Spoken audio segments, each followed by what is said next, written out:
At her core, she is rapacious, and she definitely suffers from wanting it all. And in moments, not even knowing why she wants it all, she just wants it all. And that says a lot about a character. Um, I do, I do think that there's something about her that we haven't quite fully delved into in this film, which lends itself to great possibilities later. But just off the bat, there's something great about witnessing a character just really coming in and taking what she wants and doing it in a way that's not something, in a way that we've seen before. And that's also the challenge, you know. I remember saying to Chris, nothing she ever decides to do or actually gets away with doing can be of easy choice. And that makes for challenging writing and challenging in, you know, playing it. But I think we came up with something that feels organic and also feels unusual in its in how it's kind of laid out, and also, you know, in the cause and effect of it. As much as we worked on the character and the development of wanting to create somebody that was unusual, we had to come up with a look that could celebrate that and kind of fit that person. And my assistant actually came up with the hair. She just kind of out of nowhere said, "You should do dreadlocks." And I think everybody went to like the, you know, the quintessential idea of what you have when you think of dreadlocks, but kind of figuring out a way to finesse that into something that was very sleek and almost dangerous looking. Like her hair could be weapons, like her hair could hurt you, but still at the same time really beautiful.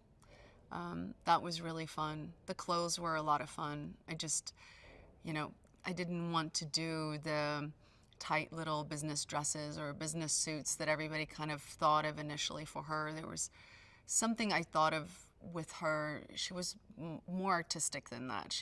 There was something, even though she's so evil, there's something kind of cool about her. The reason why she chooses him is because he might have the most vulnerable aspect to his character than any of the other characters. And that makes her even more delicious because she can kind of prey on those vulnerabilities. And I don't think any of the other characters would have lent themselves to the possibility of forcing somebody into a corner the way Dom allows her to do that. And so there are things that are so important to Dom's character, to Dom as a character, that the threat of losing any of those things makes him more of a pawn for her. And I think that's why she chooses him.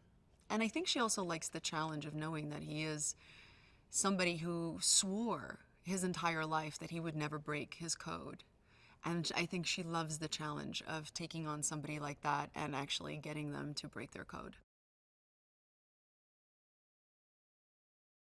That was so historical.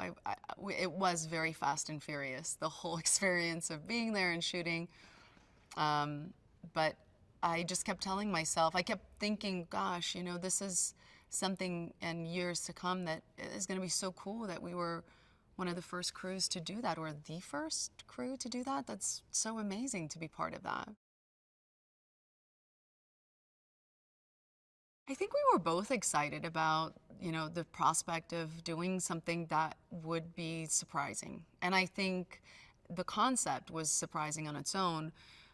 Just the details of that surprise within every scene and every moment with each other, I think we both kind of relished in that. And it was a little bit like, you know, we would show up every day, we knew what the space was, and it 90% of the time was just me and him in the room shooting, you know, 5-6 pages of dialogue.